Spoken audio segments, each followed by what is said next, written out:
Viu? Então, te agradeço muito por ter aceito o convite, sempre, né, gentil aí para o tanto de convite que é feito para você, né, Ana?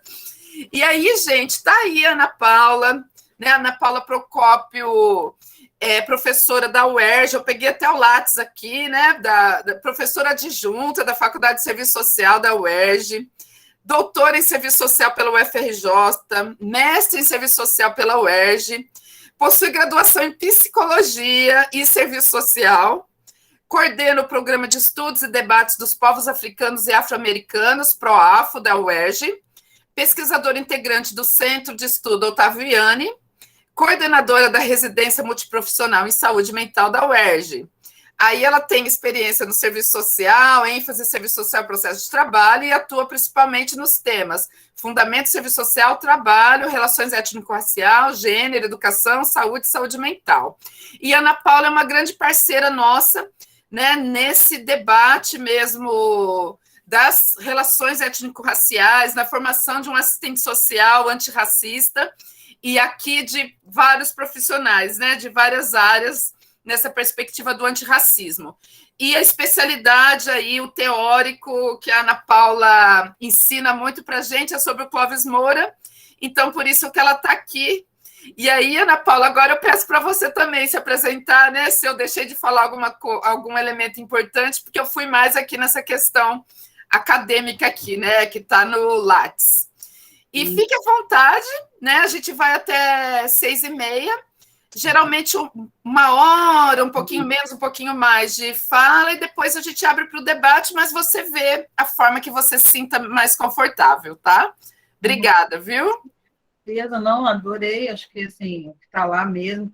Acho que só o que não está, talvez, no WhatsApp, naquela parte inicial, é que atualmente também estou compondo a diretoria do CRES RJ, né, que é a nossa responsabilidade também ético-política em algum momento da vida. É importante que as assistentes sociais, e aí eu falo mais especificamente, mas eu penso que todos os profissionais, as profissionais que têm conselhos, né, cujas profissões têm conselhos, deveriam passar em algum momento pela experiência de participar organicamente desses espaços, ainda que não como diretoria, mas talvez como membro de comissão, de GT, porque é um espaço importantíssimo e é um espaço nosso, é um espaço da profissão, né, das profissões. Então, eu já, desde o tempo de estudante, né, que eu acompanhava, e como profissional, eu sempre participei da Comissão de Gênero, Etnia e Diversidade Sexual, que é a GEDS, né, que é a comissão tem 15 anos no Conselho, né, criada no Conselho no CRES RJ, né, e, enfim, desde o ano passado, compõe com os companheiros e companheiras a gestão da pandemia, né, 2020, 2023, que nós estamos aí travando né, esse desafio de fazer gestão de um conselho durante uma pandemia. Então, acho que isso é importante também destacar, que a gente é gente como a gente, né? Então, somos docentes, né? Mas, no meu caso específico, eu sou a docente do Departamento de Fundamentos, então, eu mantenho o meu CRES ativo, né? Pago o CRES e sou professora do do Departamento de Fundamentos, então, a minha função como docente, ela está baseada no meu fazer como assistente social também. Então, isso é muito importante, né, falar isso, eu penso, para as, né, futuras assistentes sociais, para as que são, enfim, né, acho que a gente não faz essa dicotomia aí tão rígida, né, entre a formação e o exercício, né? Então, acho que é importante também. E para os demais, é muito por aí mesmo, Lásla. Ele vai produzir as suas obras, né, ao longo de 1959, que é a primeira obra publicada, Rebeliões da Senzala, até a última produção dele, que foi publicada pós-mortem, que é o Dicionário da Escravidão Negra, né? Ele vai produzir um estudo científico, né, sobre o papel, né, dinâmico como agente social das populações negras no Brasil, né? Aí, no período da escravidão e no pós-abolição, mas ele vai se deter bastante nesse período no que a gente chama de história social da escravidão, né? E vai justamente identificar, e como Laisla falou muito bem, vai denunciar, né, uma determinada maneira como a historiografia brasileira, né, não somente invisibiliza, mas estereotipa, né, os negros no Brasil, né, nesse período da escravidão. Né? Então, ele vai. É isso mesmo. A discussão do quilombismo, justamente, ela é feita pelo Abdias do Nascimento. É até interessante isso, porque são dois termos, né, que são bem diferentes, né? Ambos, o Abdias e o Clóvis Moura, obviamente, intelectuais, né? Antirracistas, né? Que se colocaram, que tiveram aí deram uma grande contribuição para a crítica ao racismo no Brasil, né? Mas o termo quilombismo ele está, né, no âmbito do Abdias e é bacana estudar, né? E veja, não são termos que se contrapõem, não, são termos que têm a ver com as perspectivas de cada autor, né? A perspectiva do Clóvis Moura, que é uma perspectiva marxiana e marxista, e a perspectiva do Abdias, que não é marxista, que é mais ampla, né? Mais ampla no sentido dele não ter aí uma perspectiva que ele vai, né, colocar como marxista, mas, obviamente, é uma perspectiva de emancipação, uma perspectiva crítica também, né? Mas ele não era um autor do campo, né, do marxismo, né? Então, a Quilombola colocou a Isabela, né? Eu estudei em questão social, bacana isso, já gostei aí. Então, uma parte do livro dele, Sociologia do Negro Brasileiro, tópico sobre grupos específicos e diferenciados, né? Isso é bem interessante, que é uma discussão que o Clóvis Moura vai fazer, que nos remete ao debate teórico, né, de classe em si, classe para si, né? Então, é bem interessante. Alguém botou, a André botou, foi na oficina 1, ela disse que foi questão social, que colocou aqui, ela estudei em questão social. Tá, foi na oficina 1. A oficina 1 teve uma discussão sobre questão social, né? Sim. Eu achei que era na disciplina de questão social, eu já fiquei felicíssima aqui, eu falei assim, estamos aí num... Vamos com calma, estamos caminhando, Ana Paula. Eu agora tive aqui um vislumbre, assim, falei, gente, é na disciplina de questão social, Raul, mas chegaremos lá, né? Chegaremos lá. Então, o Clóvis Moura, né, foi esse autor, né? O Jefferson colocou uma interrogação, eu não sei se foi alguma pergunta. Acho que ele perdeu o nome do Clóvis para saber de quem que a gente está falando. É do Clóvis Moura, ele sabe.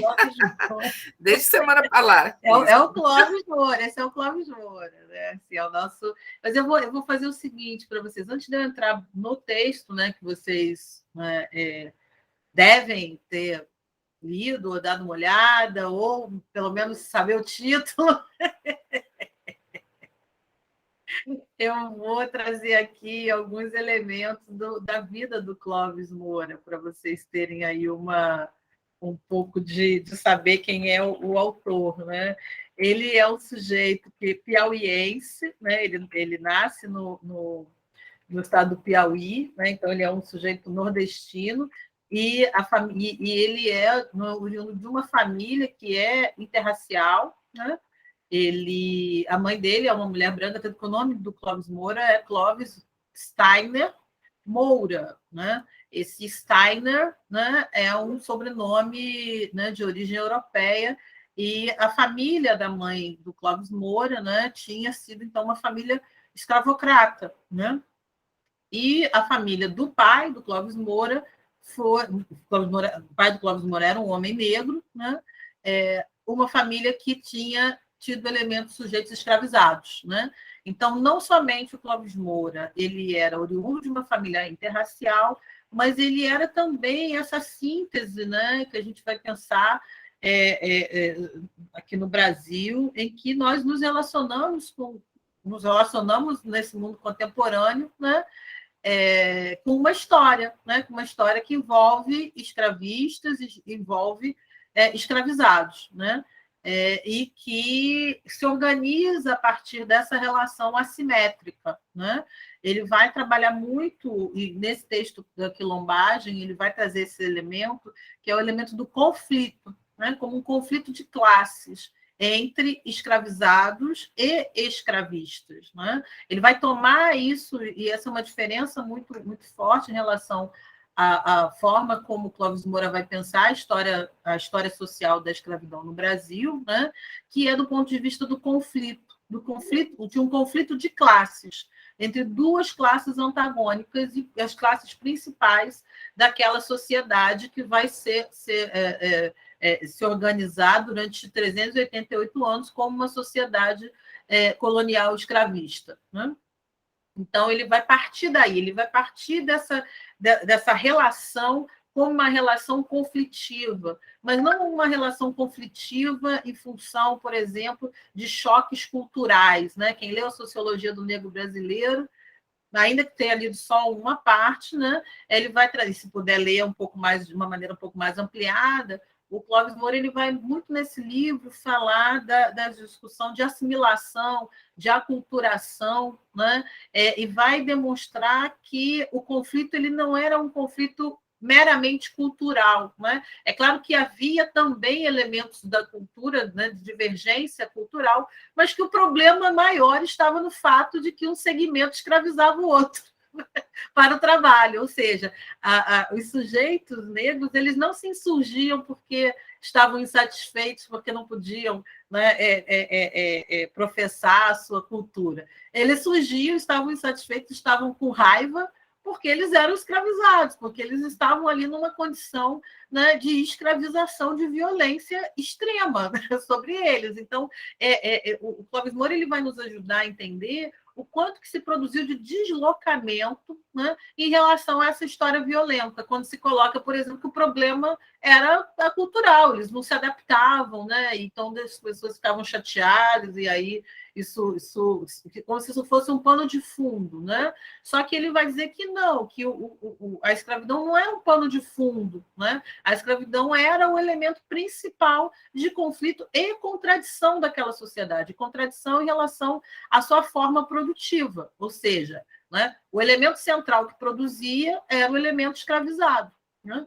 Então, esse elemento escravizado era o elemento que precisava estar sempre, né, coagido, que precisava estar sempre produtivo, né, de diversas maneiras. E aí, pela coerção violenta, pela coerção ideológica também, né, que vai se dando. Né? Então, o Clóvis Moura ele vai justamente nessa linha, né? Porque ele é um autor que vai trabalhar com as obras do Marx, né, o Capital, né, e vai também trabalhar com autores, né, e autoras que são, né, marxianas, ou seja, né, autores e autoras que vão, a partir, né, da discussão do Marx, produzir também as suas reflexões. Né, e nesse texto, especificamente, ele vai fazer referência ao Gramsci, né, que foi um autor italiano, né, mas ele vai utilizar em outras obras dele, ele vai utilizar Rosa Luxemburgo, ele vai utilizar Lenin, Mao Tse-tung, né? E outros autores também, e autoras marxianas. Né? E eu sempre me enrolo. Eu acho que é Marx. Não, eu sempre me enrolo. Marxista? Agora eu não lembro. Quando é produzido pelo próprio Marx... É marxiano. Marxiano, então desculpa, gente, é o contrário. Eu sempre dou esse gap aqui na minha cabeça. Quando o texto, a produção é do próprio Marx, a gente chama de marxiana. Tá? A leitura marxiana ela é diretamente da obra do Marx. Marxista é a galera que trabalhou a partir, né, dos textos do Marx. Aí a gente bota toda a galera, né, Rosa, Lenin, né, todo mundo que não é o Marx, é marxista. Então, desculpa aí a inversão, mas o Clóvis ele vai tanto trabalhar com, né, as obras do Marx, como também com os autores e autoras marxistas. E nesse artigo, que é um artigo, ele traz muita coisa interessante para a gente pensar, e eu vou partir muito mais, né, das coisas interessantes do que propriamente de explicar o texto para vocês, porque aí vocês vão ler o texto. Eu vou trazer elementos que eu acho aqui que dão aí boas reflexões e até estudos aí diferenciados aí que vocês podem fazer, né, para quem já for fazer a leitura, né? Então, uma das coisas que eu estou falando aqui, daqui a pouco eu vou abrir a coisinha com o rostinho do Clóvis. É porque não estou enrolando, não. Eu estou abrindo uma coisa aqui. Ela falou que vai mostrar e tal, vou mostrar, mas calma aí. Enquanto isso, eu vou abrindo aqui uma outra telinha aqui para poder falar melhor do Clóvis, trazer algumas coisas da vida dele. Mas, mais especificamente desse texto, né, a quilombagem como expressão de protesto radical, né, a gente pode tirar aí alguns elementos. O primeiro é o uso, né, da palavra quilombagem como categoria, né? E aí categoria de análise histórica. Aí ele vai usar esse termo categoria nos termos realmente marxianos, né?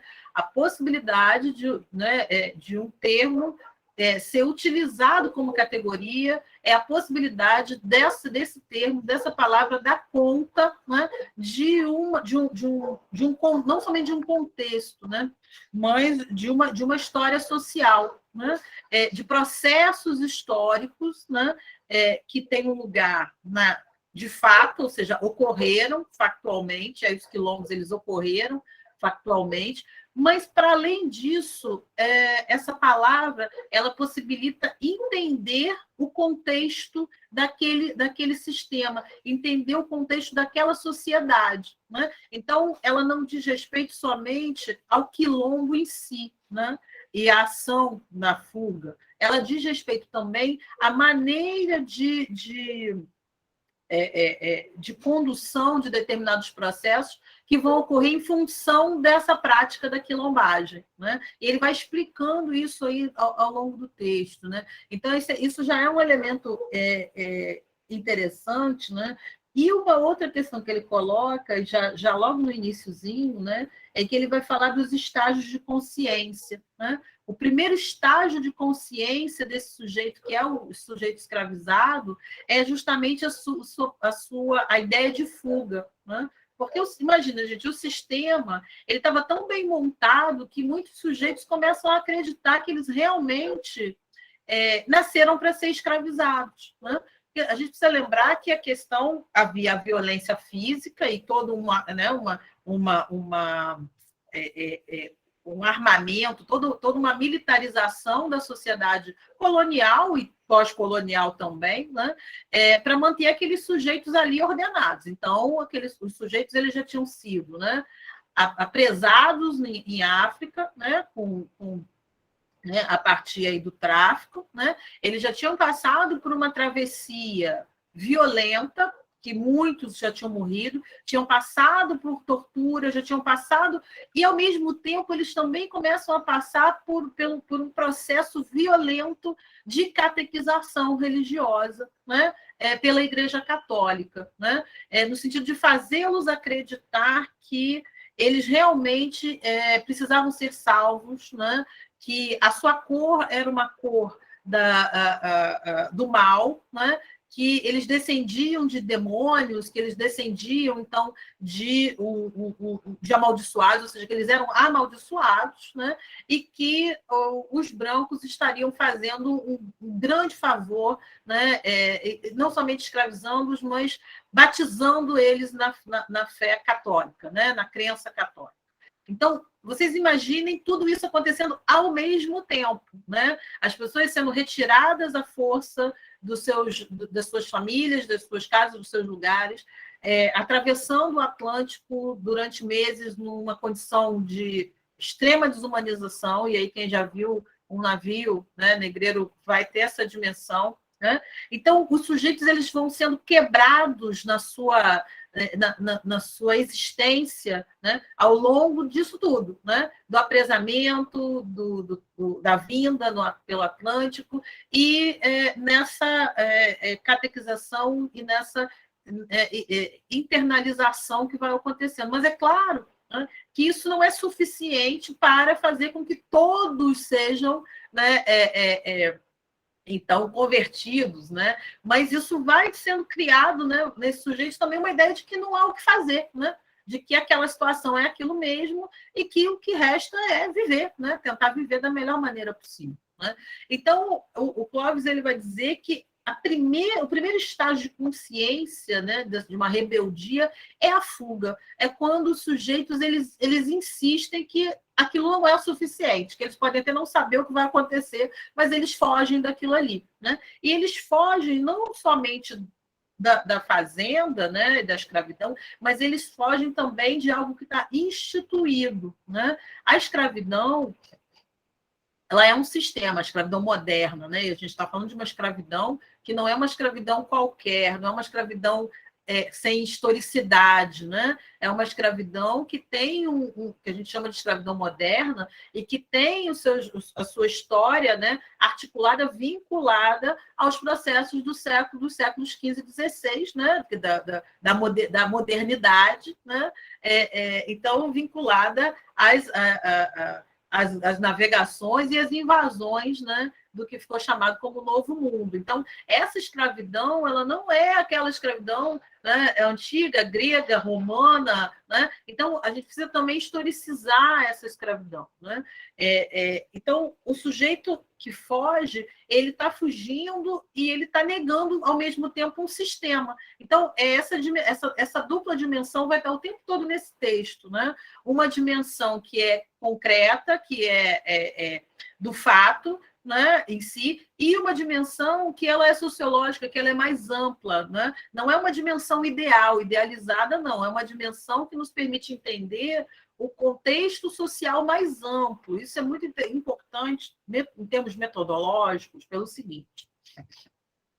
Há uma tendência também na historiografia, né, que é importante, veja, eu não estou dizendo que não é uma forma importante de pensar a sociedade, não. Mas é uma forma de pensar a sociedade a partir, né, de histórias individuais. Né? A questão não é a história individual, porque a história individual singular, ela nos diz muito daquele tempo, mas ela não consegue explicar, né, o todo. Então, por exemplo, quando alguém começa a dizer que mas tinha a Chica da Silva, como uma personagem histórica, né? E, sim, haviam outras pessoas negras que tinham, né, conseguido, em algum momento, né, se tornar donas de outras pessoas negras escravizadas. Isso realmente ocorreu. Mas o que acontece? Quando nós vamos olhar a totalidade dos processos, né, gente? Eu não posso dizer que esse percentual, que eu não sei dizer qual é, mas que certamente era muito reduzido, né, explica o todo. Né? Então, eu considero, às vezes, até uma má-fé quando se está explicando a discussão da escravidão, desse ponto de vista crítico que o Clóvis Moura traz, e alguém faz esse comentário. Mas tinha a Chica da Silva ou tinha não sei quem que escravizava também. E aí, assim, ok, realmente, porque era uma sociedade escravista. Então, o que as pessoas acabam querendo né, se tornar escravocratas. É como nós vivemos numa sociedade atual, né, em que o sonho de muitos elementos da classe trabalhadora é se tornar o patrão, é se tornar o dono e explorar outros sujeitos como ele. Né? Então, a gente precisa entender também, né, os aspectos ideológicos e de alienação em cada tempo histórico, senão a gente perde a historicidade. Por isso eu considero que muitas vezes é má-fé, né, das pessoas, quando a gente está fazendo essa discussão, né, em termos de método, é justamente um esvaziamento. Porque se nós estamos trabalhando na perspectiva de totalidade, eu não posso pegar um caso e dizer que esse caso, né, torna, então, inviável toda uma explicação que está na perspectiva de totalidade. Aí a gente nega o método que, né, muitas de nós aqui, né, adotamos para analisar a realidade. Então, eu já acho complicado quando qualquer pessoa faz isso, mas quando um marxista ou alguém que se diz marxista faz isso, aí sim eu acredito que está na ênfase da má-fé. Assim. Ana, eu lembrei também de um argumento que o pessoal usa, que eram os próprios negros africanos que vendiam, né, os negros africanos. É nessa linha também, né? Sim, sim, é muito próximo. E sim, ocorreram. E aí a gente precisa ter o entendimento do significado da escravidão moderna, né? E do sentido da escravização em diferentes tempos. Né? A escravização de pessoas, gente, ela ocorre na humanidade, se a gente for ver a história dos escravismos, né? Ela data aí do século IV, mais ou menos, tem uma historiografia, né, da escravização de pessoas, né, não só na Europa, mas na Ásia e né, no continente africano. Mas o sentido da escravização, né, ele toma uma outra direção a partir dos processos do século XV e XVI, né, em que essa escravização ela tem um sentido, né, de desenvolver a empresa colonial. Né? Então, veja, ninguém está dizendo que não teve escravização antes, mas a gente precisa entender que a escravidão moderna ela tem um sentido e é mais do que um sentido. Né? Ela tem um segmento inteiro, que é o segmento negro, que vai ser o segmento exclusivo dessa escravização. Né? Então, ainda que realmente a gente tenha, sim, a venda de pessoas, de africanos por africanos, porque havia também esta prática. O sujeito que perdia na guerra se tornava escravizado. O sentido, então, da perda, né, do sujeito que perde a guerra, ele vai se tornar escravo de alguém. Né? Agora, esta venda do sujeito como escravizado, né, não vai ter, para esses sujeitos que estavam lá em África vendendo outros africanos, o sentido, o cara não estava vendendo o sujeito africano, que também há uma ideia, gente, de uma irmandade, que a gente precisa também, né, ter muito cuidado com as idealizações. A gente está falando de um mundo, e que ainda é muito parecido com esse mundo que nós vivemos, né? Em que os perdedores da guerra eles se tornam, né, posse daquele grupo. Né? E esse grupo vai fazer o que achar que tem que fazer com esse sujeito. Não é, eles venderam seus próprios irmãos, isso é, gente. Vou de novo voltar para a história da má-fé. Isso, para quem tem um entendimento histórico, vir com esse tipo de discurso. Para quem não tem entendimento nenhum, eu entendo perfeitamente, tá? Mas para quem tem entendimento histórico, para quem estudou, né, história, geografia, sociologia, enfim, dizer, mas eles venderam os irmãos. Essa ideia de irmandade, ela não existe, gente, porque a gente está falando de grupos, né, que guerreavam uns com os outros, grupos que tinham, né, territórios que eram invadidos, enfim. Então, a gente não está falando de uma grande África irmanada, isso é uma construção posterior, e é uma construção posterior para dar um determinado sentido político, né, a essa diáspora. Tá? Isso é muito mais uma criação nossa, diaspórica, né, de pensar uma África, né, irmanada, uma África que nos unifica, né, muito mais dos sujeitos da diáspora do que propriamente daqueles sujeitos que estavam lá. Então, a gente precisa também limpar essas arestas assim, né, muito românticas, né, idílicas, né, a própria ideia idílica do quilombo, que eu vou chegar daqui a pouco numa ideia idílica de quilombo, né, que também nós temos, né, muito, muito presente. Mas voltando aqui, o Clóvis Moura, né, ele vai dizer que o primeiro estágio de consciência é justamente essa fuga, né, o negro, ele vai dizer, o negro fugido como um rebelde solitário que escapava do cativeiro. Né?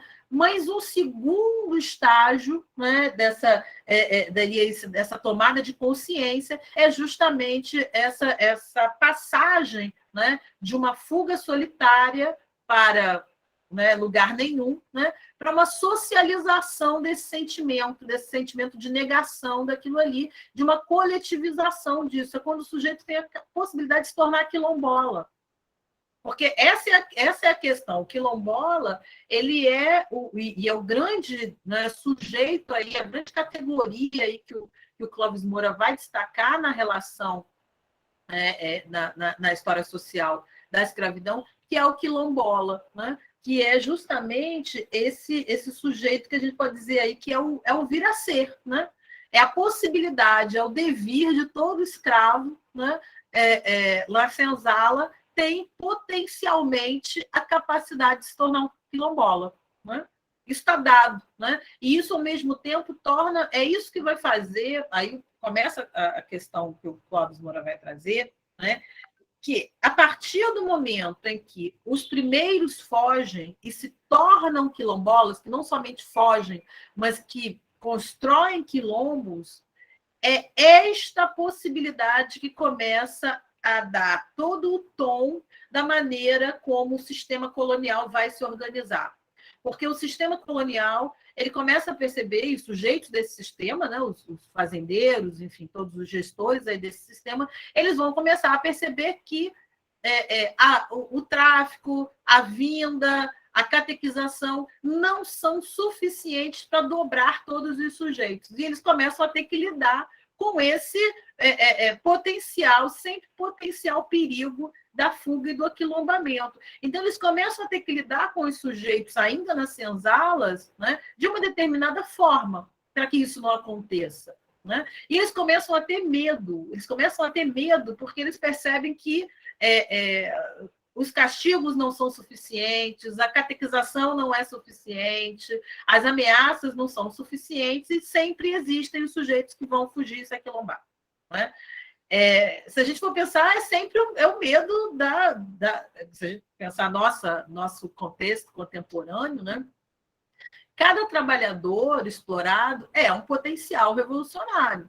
Ele é sempre um perigo para os sujeitos que estão explorando, porque ainda que ele passe a vida inteira sem criar nenhum problema, ele vai ser sempre vigiado de perto, né? Porque ele é sempre um perigo, porque a qualquer momento ele pode realmente ir construindo internamente com os outros, né, coletivamente, formas, né, de ultrapassar essa exploração. Né? Então, é isso que o Clóvis Moura vai trazer de muito novo nessa análise dele. Né?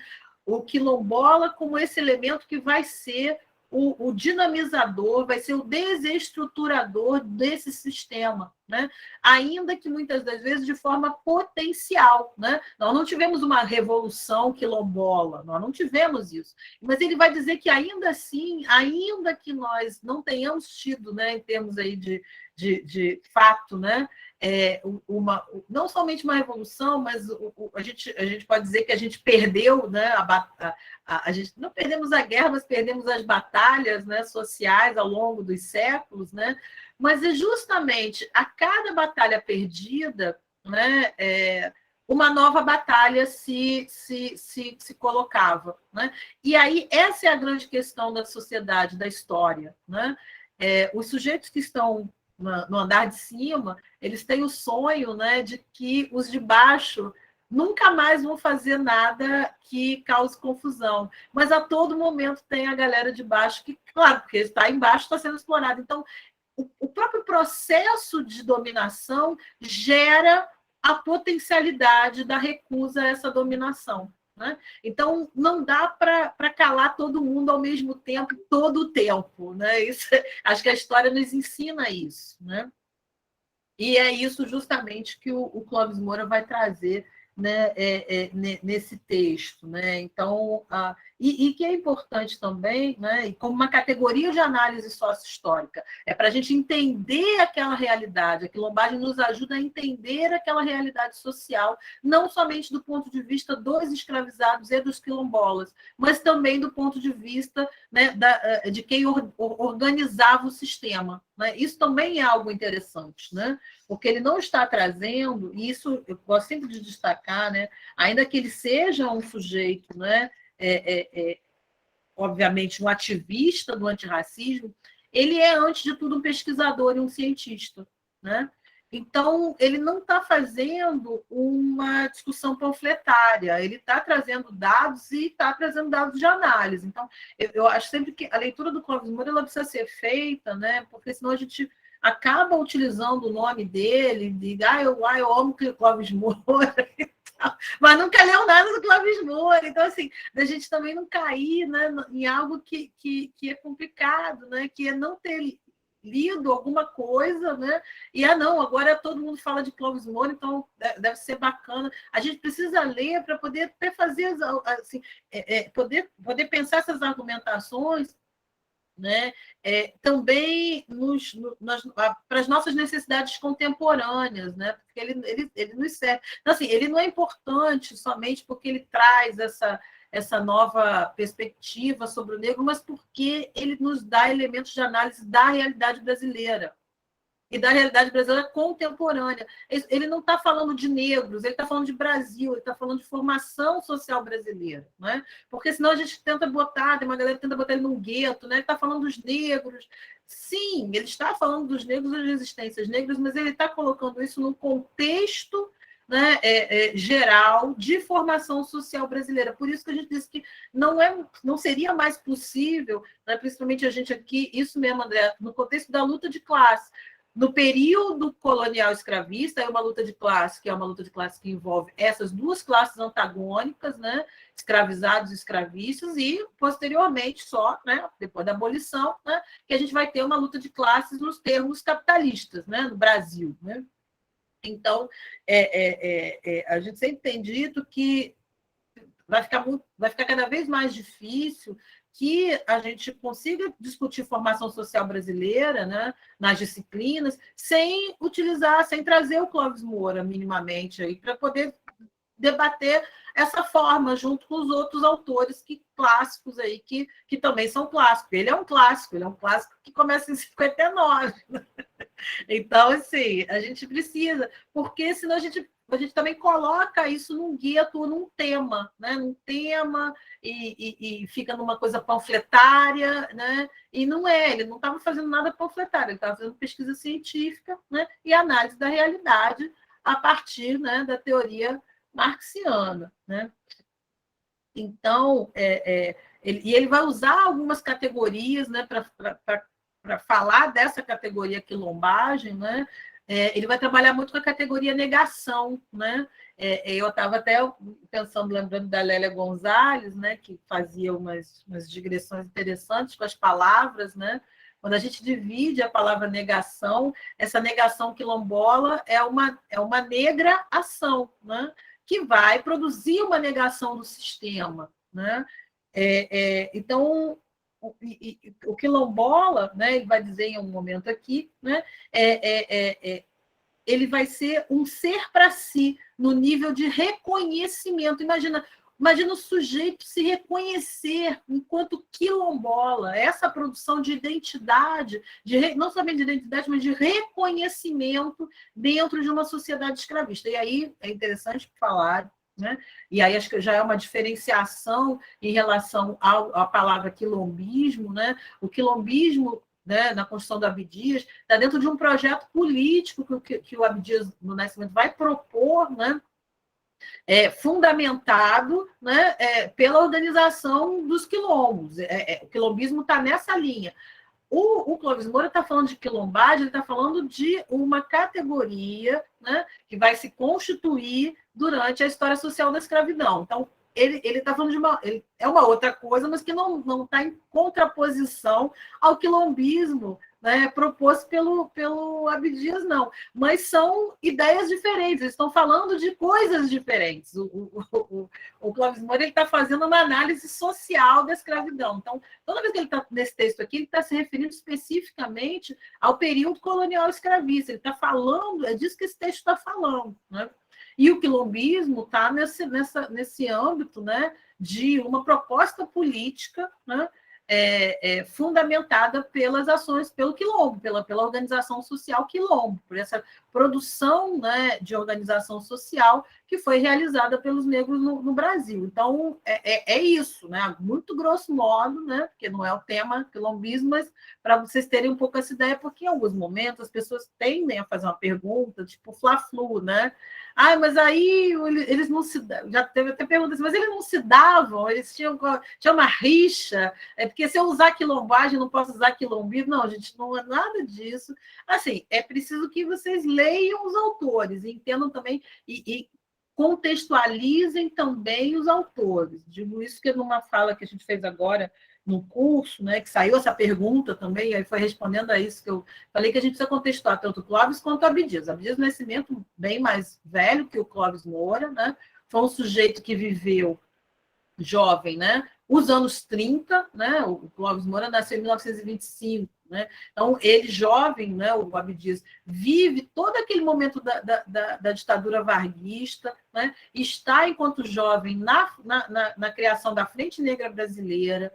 É um sujeito que vai para os Estados Unidos perseguido pela ditadura de 64, né? E que aí volta dos Estados Unidos com toda uma discussão de ações afirmativas que ele vai, né, trazer de lá e vai trazer vários elementos. Então, assim, ele tem uma história, uma trajetória, né, bem diferente da trajetória da história do Clóvis Moura, que é um sujeito que nasce no Piauí, muda com a família para Bahia, depois vai para São Paulo como jornalista, se articula com o pessoal do PCB, né? Do grupo lá do Caio Prado, vive aquele momento lá dos anos 40 e 50, né, do Partido Comunista Brasileiro, sai do Partido Comunista Brasileiro, né, se articula, né, na construção do PCdoB. Então, assim, veja, outros elementos aí que vão incidir nas histórias desses sujeitos. Então, é muito, né, muito simplista a gente querer só dizer, eles tinham aí uma questão, né? Enfim, mas não é nada disso, né? Então, é só para vocês terem essa ideia, acho que é importante, né?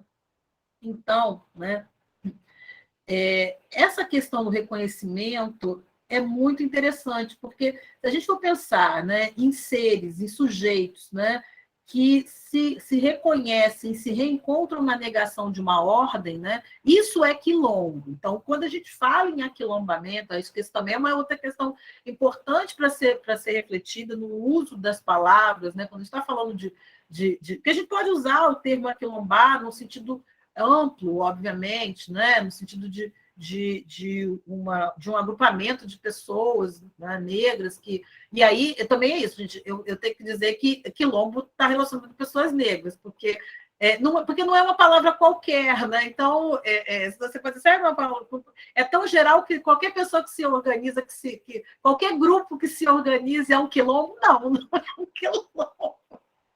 Por isso que a gente precisa ter um cuidado aí, porque quilombo não está referido a qualquer segmento, a qualquer coisa, né? Quilombo está referido a pessoas negras e por um motivo, por as pessoas negras que foram escravizadas. Então, assim, esse reencontro, quando a gente fala em negação da ordem, é negação da ordem de maneira radical, por isso que ele vai usar esse termo radical, porque há um radicalismo aí. Então, nem todo aquilombamento ele vai né, se dar nos mesmos termos, porque negação radical de alguma coisa, gente, é algo muito profundo, né? Ele vai, por exemplo, dizer que, nessa perspectiva da radicalidade, o quilombo, né, o quilombola, ele não tinha como fazer negociação com o escravista, porque qualquer negociação com o escravista seria já um passo para a retomada da escravidão, seria uma reescravização. Né? Então, a radicalidade da negação, que ele vai dizer que é o seguinte, ou o sujeito era quilombola, ou o sujeito ia ser escravo, porque não tem, mesmo o liberto, e aí essa categoria liberto, é uma categoria complexa, porque o liberto, ele, juridicamente, em termos de cidadania, ele não tem a mesma cidadania do sujeito que nasceu livre e branco. O liberto, ou ex-escravizado negro, né, ele não vai ter naquela sociedade o mesmo estatuto de cidadania que o branco. Né? Então, o quilombola ele também não está na chave do liberto, porque o quilombola não precisou de alforria. O quilombola justamente negou qualquer forma que dissesse que a liberdade, que para ser livre ele teria que ser alforriado. Porque isso é uma negação, porque o liberto está na chave institucional. O liberto está dentro da dinâmica, porque a dinâmica é, bom, você é liberto porque você foi alforriado, ou você comprou sua alforria, né? Ou seja, está dentro de uma dinâmica de comercialização, está dentro da dinâmica do sistema. O liberto absolutamente não causa nenhum problema ao sistema. Então, é nessa chave também que o Clóvis Moura está falando de radicalidade, porque o liberto não está na chave da radicalidade. Não quer dizer que o liberto não possa ser um sujeito radical, não é isso, mas assim, não estou falando do sujeito, mas a categoria social liberto, que é uma categoria criada pelo próprio sistema, né, não vai dar conta dessa liberdade radical, dessa forma radical de estar no mundo, que não é sendo nem escravo, nem liberto, que é sendo quilombola. Né? Então, quando a gente pensa universidade, né, aí eu vou também falar porque o nome, né, as coisas que vocês disseram me chamaram, que eu falei, bom, como é que a gente pensa esse aquilombamento, né? Aí eu pensei um pouco, né, que esse aquilombamento na universidade, ele não é entre universitários, né, mas entre sujeitos de categorias ressignificadas. Então, quem são esses sujeitos de categorias ressignificadas para um aquilombamento, no sentido do que é o quilombo, né?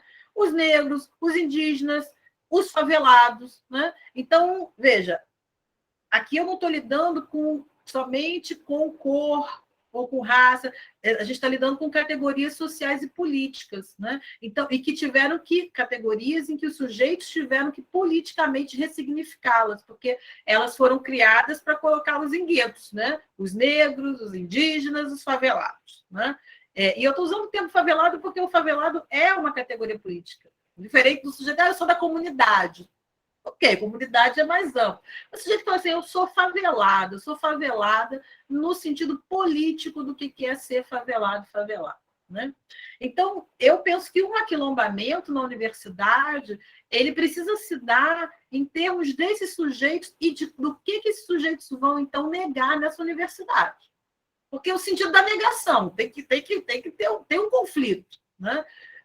Ninguém se aquilomba à toa, porque o aquilombamento não é uma festa somente. É também uma festa, mas não é uma festa no sentido de ser um paraíso. As pessoas elas se aquilombam porque elas estavam sob forte opressão, sob forte violência e eram escravizadas. Então elas fogem e se aquilombam. O quilombo é uma necessidade. Então, pensar o quilombo a partir dessa chave de reflexão, né?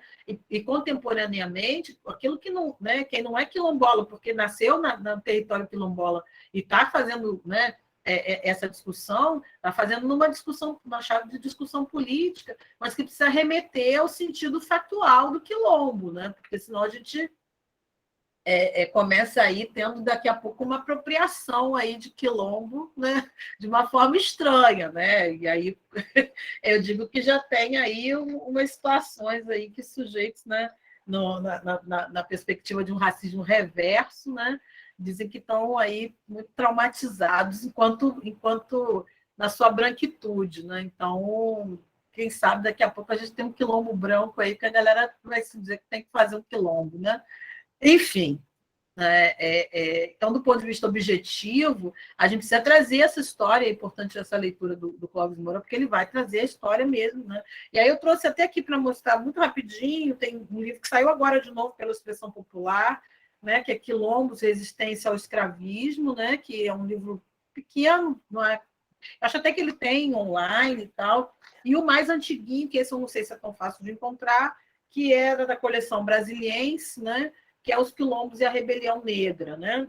Também dele, que eu tenho aqui. E o clássico, né? Que é Rebeliões da Senzala, aí, que está na sua 4ª edição e foi relançado aí também, né? Então, e a gente já está na hora, já. Passa rápido, Andréia, estou falando. Então, só não, vai tranquilo, tá ótimo. A gente está adorando te ouvir, tá? Eu não sei se o povo está perguntando aqui alguma coisa. Deixa eu ver aqui. Não, acho que não. Eu estou de olho aqui. Então tá bom. E voltando aqui ao título, né? Por que ele vai falar, né? Por que ele chama essa resistência radical, né? Por que a quilombagem é essa expressão radical, né? Porque eles estão, né, a quilombagem, né, como um contínuo do quilombo, é essa negação do sistema. Essa chave é importante para entender a discussão do Moura, porque ele está sempre fazendo uma análise sociológica e ele expressa isso, né, no texto, né?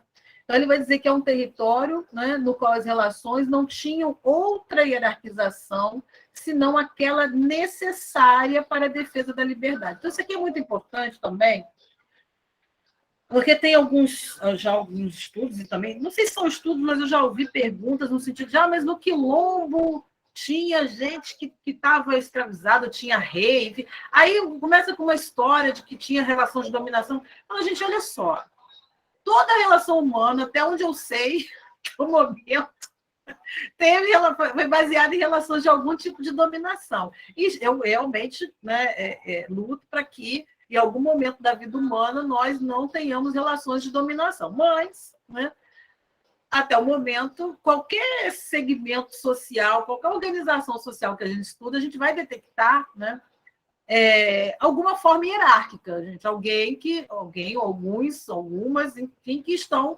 numa posição, né, não necessariamente de uma dominação violenta, mas que tem um papel, né, de direção. Né? Então, enfim. O que o Moura vai dizer aí? Né? Que, mas, ao mesmo tempo, esse território do Quilombo ele não tinha uma outra hierarquização, senão aquela necessária para a defesa da liberdade. Então, o que ele está dizendo? Que toda a hierarquização que havia, toda a forma organizativa hierárquica no Quilombo, ela tinha como objetivo a defesa da liberdade, e não outros motivos. Né? Isso de uma forma também geral. E aí eu digo que o Quilombo, gente, não é um lugar idílico. O Quilombo não é um paraíso. O Quilombo é um lugar com pessoas. Então, vão ter contradições, né? Porque também há uma ideia de que, para o Quilombo ser oposição, né, à Casa Grande, né, o Quilombo seria o paraíso. Não, o Quilombo é um lugar do não trabalho escravizado. Né? O Quilombo é um lugar da liberdade, né, dentro de um sistema também, porque o Quilombo também tem um sistema organizativo, né, para dar conta ali. Né? E é muito interessante no Remembrança de Senzala e também aqui no Quilombo de Resistências ao Escravismo, né, o estudo sobre o Quilombo dos Palmares, né, que não foi o único quilombo, a gente tem quilombo no Brasil inteiro, né, mas foi o mais longevo e o que se tem mais estudos. Né? Então, essa forma organizativa que dura aí 60 e poucos anos, né, ela foi muito estudada. Né? Mas absolutamente não era nem uma coisa idílica, nem um paraíso. Tá? Mas era um lugar que se opunha ao sistema. Né? Então, uma das formas, né, que o Moura vai dizer, né, de contraposição estava justamente na forma de produção. Né? O fato de não ser, né, da produção. Primeiro, a produção era uma produção para consumo, e ainda que fosse para venda, não era uma produção para exportação, não era uma monocultura para exportação para a metrópole. Né? Não era disso que se tratava.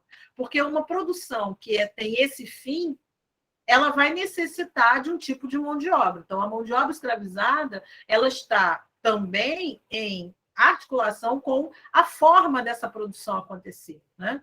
Então, uma produção que né, uma produção para consumo e uma produção que não é monocultura, que é uma policultura. Né? Não havia uma...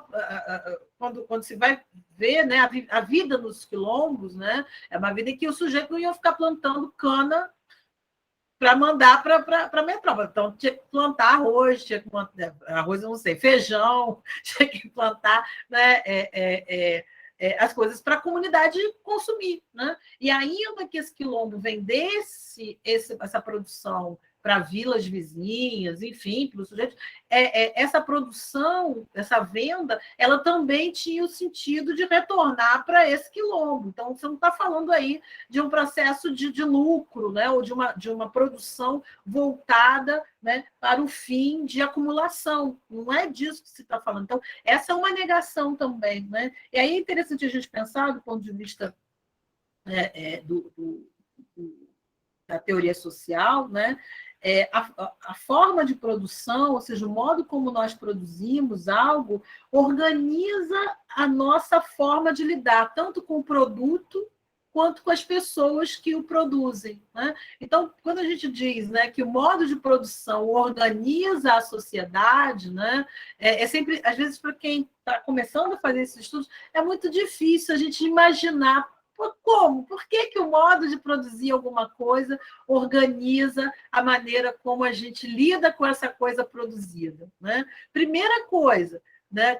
Vejam aqui vocês que eu não usei a palavra mercadoria, eu usei a palavra produto, usei a palavra coisa. Essa talvez seja a primeira forma. Né? Quando aquilo que se produz se torna mercadoria, né? Essa forma como se produz, ela é produzida para...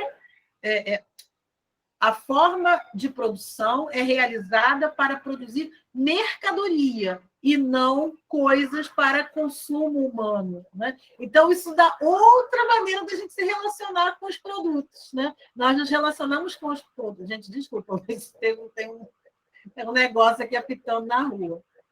Nós nos relacionamos com os produtos como mercadoria. Muitos de nós só conseguem ver o produto como mercadoria. Então, água é produto, mercadoria, né? Comida é mercadoria.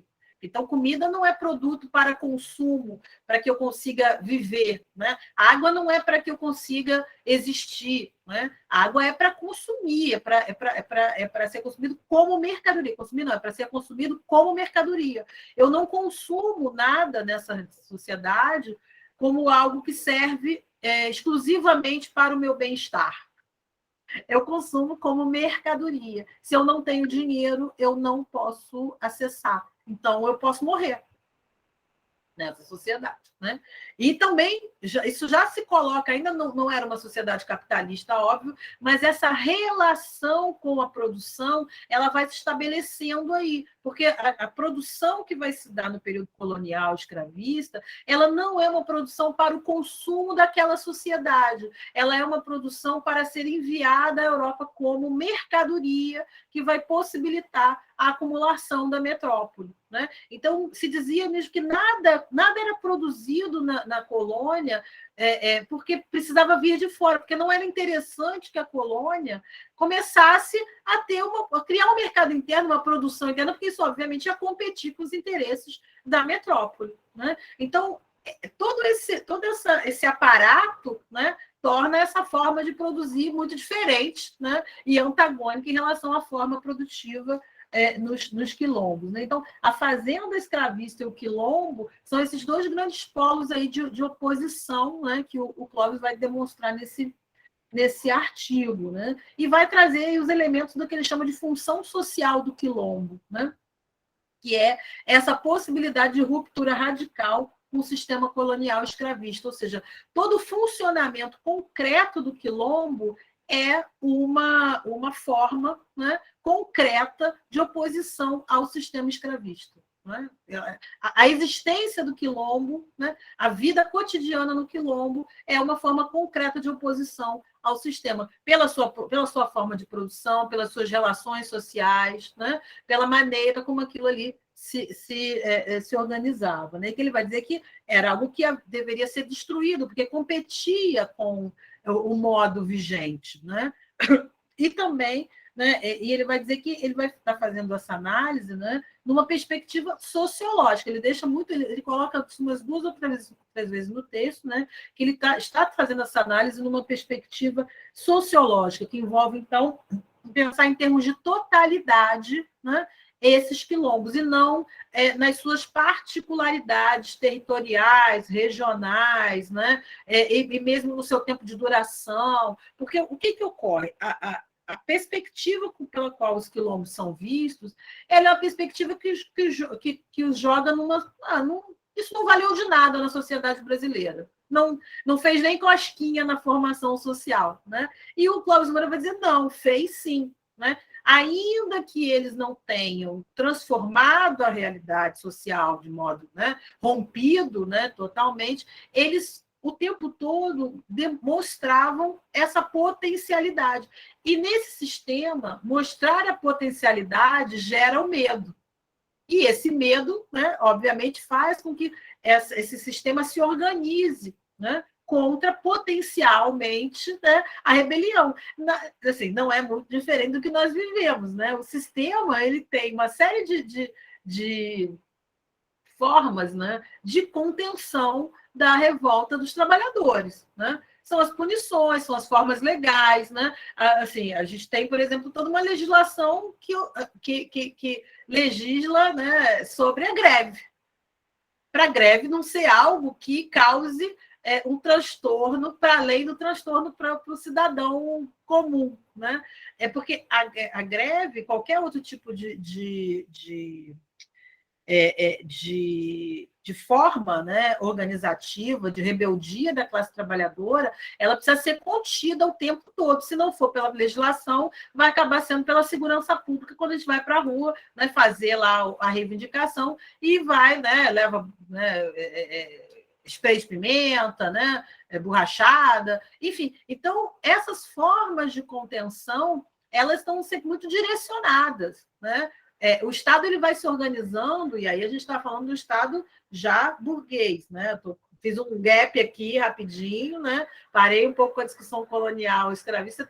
O Estado, né, ele vai se organizar com essa ideia de que o trabalhador é um elemento potencialmente perigoso. Porque, claro, porque é um elemento que pode parar o sistema. Sem trabalho, não tem capital. Essa é a questão. Sem trabalho, não tem produção. Né? Ainda que haja um maquinário, ainda que haja uma série de elementos aí que nos façam, né, criar uma ilusão de que o capital pode existir sem o trabalho, isso não é verdade. Né? Então, é o trabalho humano. Né? O trabalho humano que está na gente, né, que nós que somos trabalhadores e trabalhadoras, então, nós somos potencialmente perigosos o tempo todo. Né? Voltando agora lá para o nosso período histórico, né, do escravismo colonial. Não havia um Estado brasileiro até 1822. Né? Então, até 1822, nós somos colônia. Então, nós não temos Estado. Né? Mas, a partir de 1822, né, o Estado brasileiro ele se organiza como um Estado imperial escravista. Né? A escravidão continua. Já não é mais a colônia, já somos, então, Brasil, né, império. Né? Mas o escravismo continua sendo o modo, a forma de produção, né, central dessa sociedade e vai ser até 1888, né, e que os quilombos vão continuar acontecendo durante todo o período, né, desde o período colonial até, né, essa mudança, né, que é uma mudança em termos de, né, legais, mas óbvio que isso também gera uma outra questão, né, porque é a questão da cidadania brasileira, né, porque aí é um Estado, né, então essa oposição, né, entre livres e escravizados já coloca-se também agora num patamar que é do acesso à cidadania como brasileiro, né, como alguém que está no Estado brasileiro, né? Então a gente já não tem mais nesse século XIX, né, a relação também já se altera. Porque se lá no início, nos séculos XVI, XVII, XVIII, nós vamos ter, né, muitos africanos que vêm para o Brasil, trazidos pelo tráfico, né, nós também agora já temos, principalmente a partir, né, dos séculos seguintes, ao século XVI, né, os nascidos no Brasil, os escravizados nascidos no Brasil, e que vão também começar a se reivindicar como brasileiros, a partir do momento em que o Estado brasileiro se organiza como Estado. Né? Então, a questão ela também já se coloca numa dimensão de cidadania e de Estado brasileiro. Né?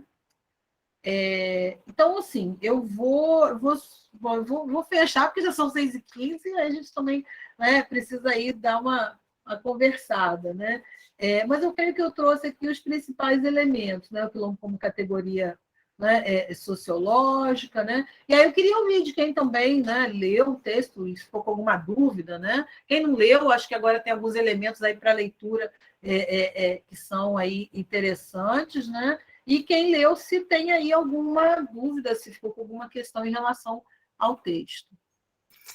Ai, Ana Paula, obrigada. Nossa, que aula, foi difícil, viu?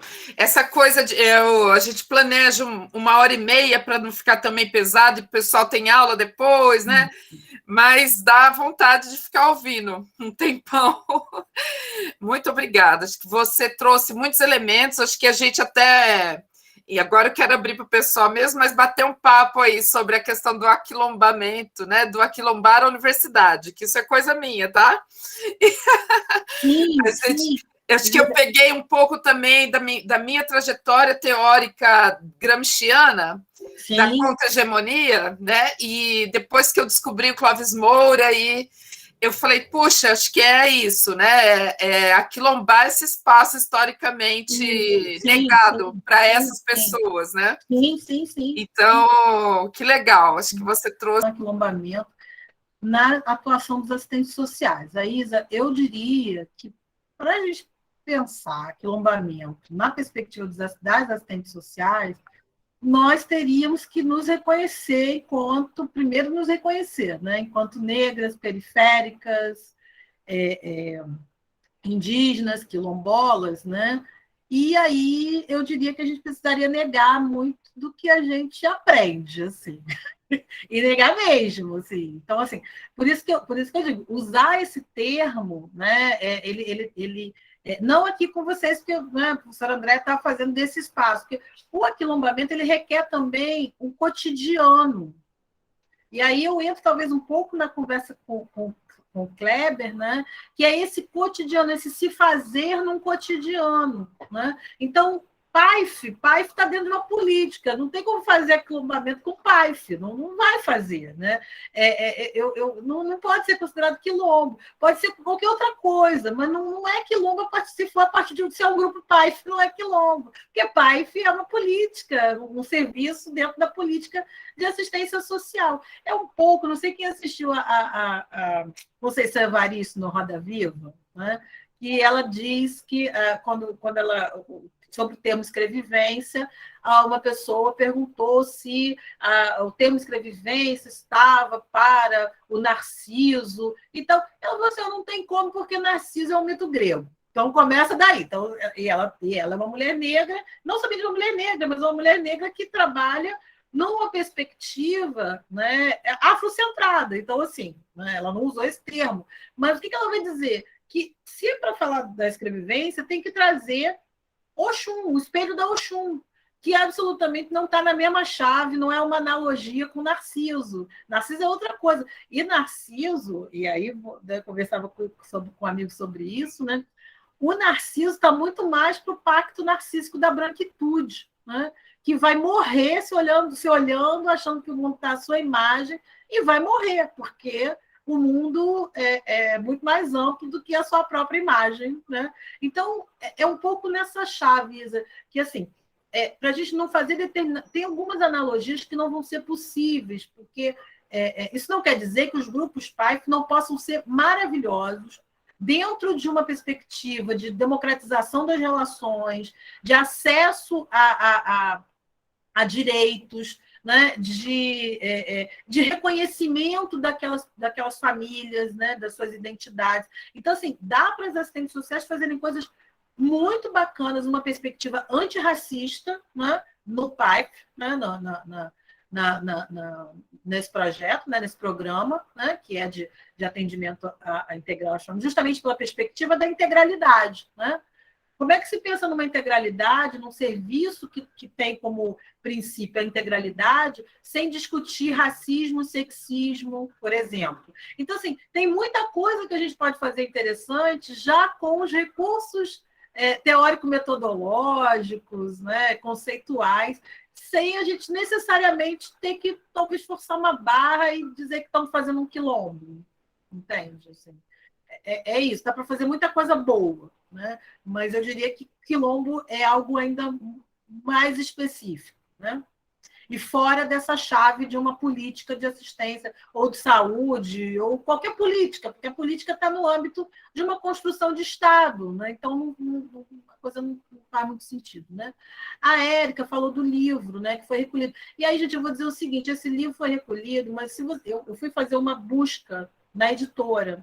Esse mesmo autor tem outros 3 livros em que ele simplesmente reconstitui o mito da democracia racial em cada um desses livrinhos, que é para criança também. Então, ele faz um livrinho sobre um menininho que é negro, que vem da África, escravizado, um livrinho sobre um menininho que vem nas caravelas, as caravelas do Cabral, e uma menininha indígena. Assim, gente, é um horror. Se a gente, assim, esse realmente o autor ele elevou assim a enésima potência, né?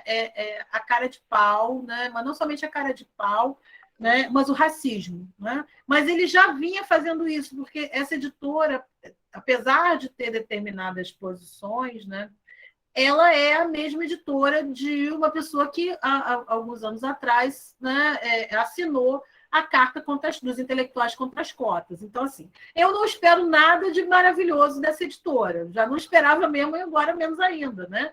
E esse autor vem fazendo esses livros, né, já há algum tempo. É porque esse foi muito escandaloso, porque ele diz que ele está suavizando, ele está colocando uma linguagem infantil a escravização. Na verdade, ele está reproduzindo, né, a lógica senhor escravo, né? Porque a questão não está só na brincadeira de roda, porque o que acontece?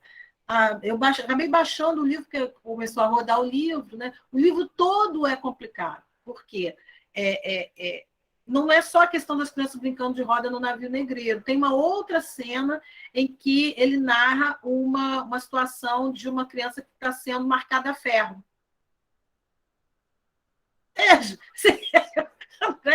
Horror.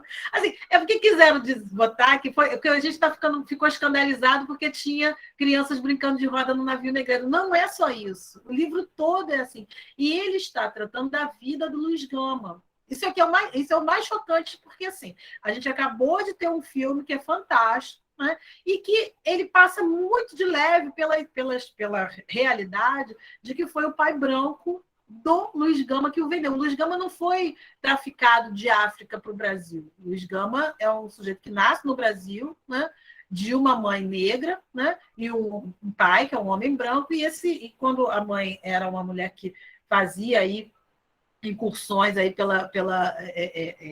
em prol da liberdade e tal, tem uma história aí que ela não estava sempre lá com ele, e esse homem, ele então, numa dívida de jogo, ele bebia, tinha dívidas, e ele vende o Luiz Gama, porque o Luiz Gama não teria. Aí, institucionalmente, né, judicialmente, legalmente, ele não poderia ser vendido, porque ele já tinha nascido livre. A mãe dele não era uma escravizada e o pai era um homem branco livre. Né?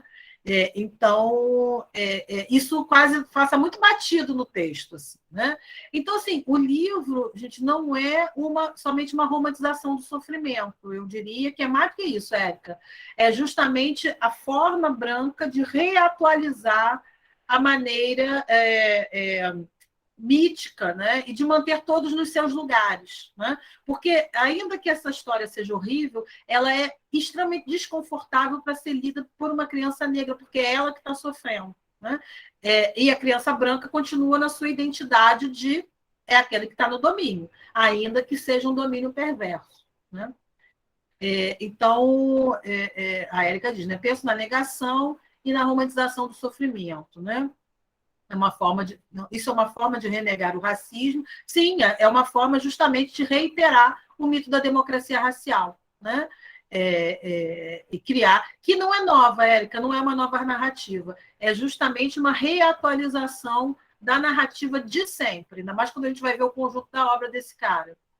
Porque esses outros 3 livrinhos que a gente nem fala sobre eles, porque eu fiquei chocada, eu falei assim, gente, ele recria o mito das 3 raças. Né?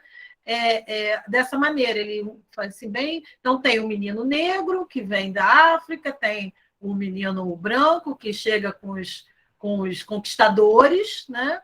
E a menina indígena, que está lá na floresta. Então, assim, tudo muito lindo, muito maravilhoso, né? Mas ele só não diz que a menininha indígena ia ser estuprada e o menininho negro era violentado, escravizado e tudo mais, né? E que a criancinha branca vai se tornar um sujeito perverso. Né? Então, essa é a parte que ele escamoteia nessa narrativa. Né? Então, é bem isso, gente. Aí a Laisla, sim, pensei nisso também, Érica, nos pactos narcísicos da branquitude para manter os privilégios. Né? Isso é um pacto narcísico, né? Que vai sendo feito o tempo todo. Eu participei de uma banca essa semana em que nós conversamos sobre os pactos narcísicos da branquitude do serviço social. Que é importante saber quais são os pactos narcísicos, né? Que a branquitude no serviço social tem colocado e que nos impede, por exemplo, de nos apropriarmos do Clóvis Moura na discussão de formação social, né, de trazer leituras, né, que negam o racismo, enfim. Daí acho que é papo para outras coisas, porque vocês têm que pensar aí que o Pacto Narcísico está proposto pela professora Cida Bento, né, que vai discutir branquitude. Tem um livro que é a Psicologia Social do Racismo, né, que é muito bom, né? Sim, a conversação sobre quilombos e reuniões do Paifo, sim, eu acho perfeito. Para trazer a história, e justamente já também pegando o que o Kleber traz, né, que é a ressignificação. Nós, enquanto assistentes sociais, profissionais, ou profissionais, né, do campo da política de assistência social e da saúde, né, e da educação, nós podemos atuar muito nessa perspectiva de colaborar na ressignificação política dessa história, né? Ainda que nós não sejamos historiadoras, né, nós podemos trazer essa história ressignificada, né? Trazer a partir dos quilombos, trazer a partir, né, do mito, né, de democracia racial. Né? Então,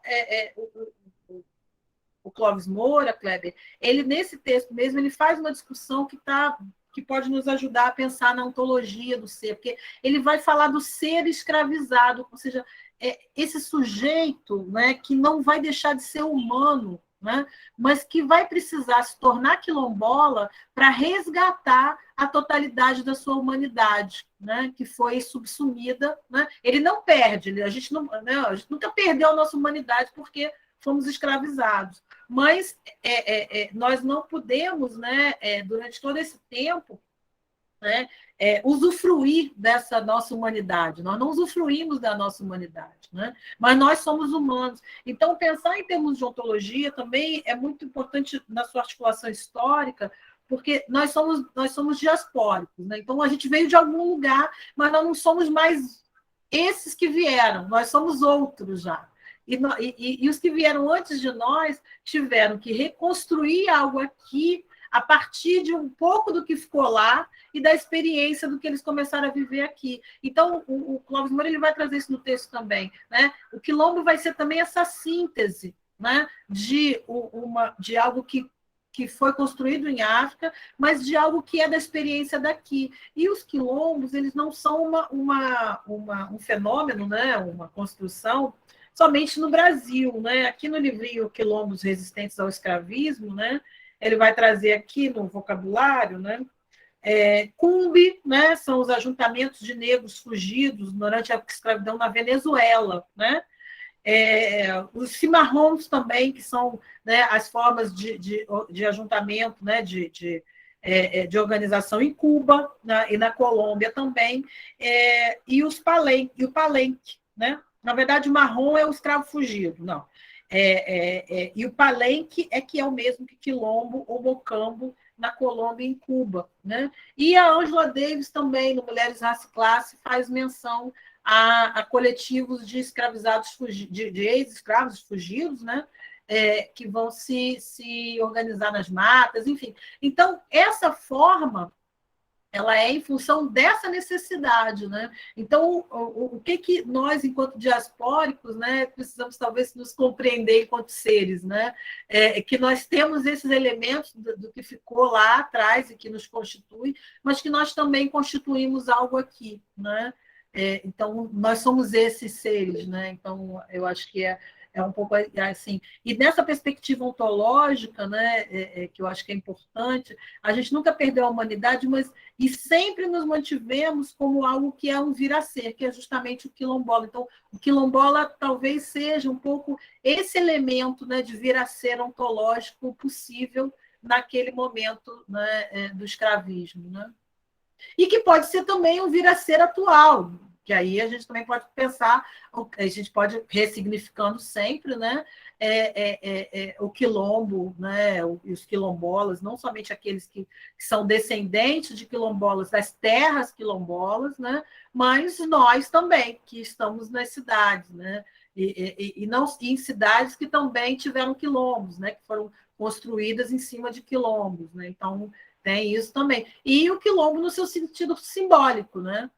Então, a gente tem aí várias possibilidades. A Beatriz Nascimento, que vai ser trazida pela Andréia, vai trazer aí uma perspectiva, né, de quilombo, e está um pouco mais dentro dessa dimensão, né, desse simbólico, né, dessa recriação. Né? Ela fala do quilombo com K, né, desde África. Sim. Que, fugindo do navio negreiro, já tinha, né, esse movimento chamado quilombo. Interessante, né? Isso. Que não é o territorializado que o Clóvis Moura está falando, que é esse quilombo concreto, territorializado, que tinha um cotidiano, que tinha uma vida econômica, né, que tinha uma vida política. Ela está falando dessa outra dimensão do quilombo. Né, também. Isso. Estudando um pouco mais, justamente propondo para eles estudar, talvez a partir dos verbetes. Né? Tem o livro do Clóvis Moura, o Dicionário da Escravidão Negra, que tem a história dos quilombos, e também o livro do professor Flávio Gomes, né, que é um estudioso também de quilombos, e tem o professor que já faleceu também, que fazia discussão de quilombos, que é talvez trabalhando com verbetes. Tem uns verbetes que eu gosto muito dele, ai meu Deus, que ele tem vários dicionários, tem um até voltado para o ensino médio, né, para justamente trazer essa discussão em sala, do que primeiro começar do que era o quilombo, né? E aí até saber, quando alguém fala assim, mas eu tinha, né, mas qual quilombo? Porque assim, como diz o Tom, tinham vários quilombos também, né? E, na verdade, o que a gente sabe de alguns, né? Que alguns sujeitos que vinham fugidos, acabavam trabalhando, tinham que trabalhar, porque na verdade, a questão está aí. Né? O que a gente está chamando de escravização, no sentido de uma escravidão de trabalho compulsório para uma produção que é para monocultora, para metrópole, né? E de uma organização em que as pessoas, o sujeito tem que ser obrigado a trabalhar, ele não vai ficar ali sem fazer nada. Não sei se você entende um pouco essa diferença, né? E que aquilo que ele produzir, ele não está produzindo para ser vendido e que ele não vai ter acesso àquilo ali, ele vai produzir porque também vai comer. Né? Não estou dizendo que a gente tem que entender isso numa chave de moralidade atual, porque a gente não vai conseguir fazer isso. Né? É sempre muito complicado a gente pensar moralmente, né, determinados aspectos das sociedades anteriores. Né? Mas o que eu posso dizer para você? Que, ainda que houvessem escravizações, né, dentro de quilombos, né, essas escravizações, elas não eram da mesma forma, elas não tinham o mesmo, da mesma forma, não, elas não tinham o mesmo sentido da escravidão no sistema colonial.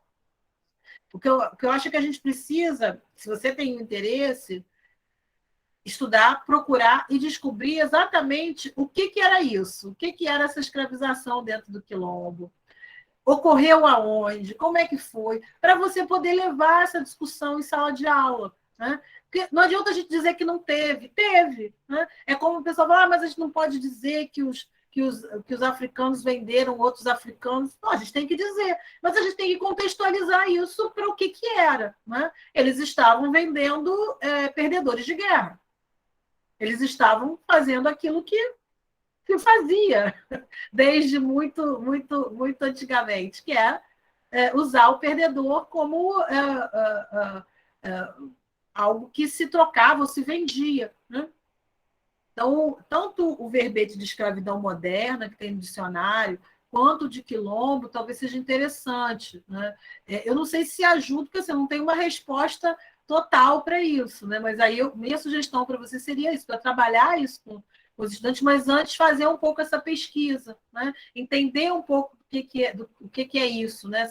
Essa trabalho compulsório nos quilombos, né? Como é que isso se dava, em que situações, de que maneira, né?